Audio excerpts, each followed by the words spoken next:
রহমতুল্লাহি ওয়া বারাকাতুহু। ধান নদী খাল মগবাড়ি বরিশাল। মুই এখন আছি তালতলি ভাঙ্গার পার। তালতলি ভাঙ্গার পার বরিশালের ঐতিহ্যপূর্ণ একটা জায়গা, যেখানে প্রতিনিয়ত মানুষ বিকেলে দুপুরে সকালে ঘুরতে আসে ন্যাচারাল একটা পরিবেশ উপভোগ করার জন্য। আর সেই ন্যাচারাল পরিবেশটা হলো কি, সেটা হলো আপনি এখানে আসলে নদীর মায়াবী সুর, ঢেউয়ের যে মায়াবী একটা গর্জন, সেটা আপনি শুনতে পাবেন এবং ন্যাচারালি আপনি সুন্দর একটা পরিবেশ উপভোগ করতে পারবেন। এখানে প্রতিনিয়ত মানুষ বিকালে ঘুরতে আসে, সকালে ঘুরতে আসে শুধুমাত্র এই নদীর মায়াবী সুর শোনার জন্য এবং ন্যাচারাল একটা পরিবেশ উপভোগ করার জন্য। অনেকেই আমরা শহরে থাকতে থাকতে আমরা অস্থির হয়ে যাই, তাই আমাদের এই রকমের ন্যাচারাল পরিবেশে কখনই আসা হয় না।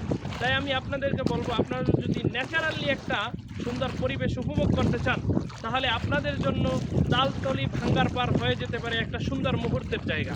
তাই আসুন, এখানে এসে সুন্দর একটা প্রশান্তিময় মুহূর্ত কাটান। সকলকে ধন্যবাদ। আসসালামু আলাইকুম ওয়া রাহমাতুল্লাহ।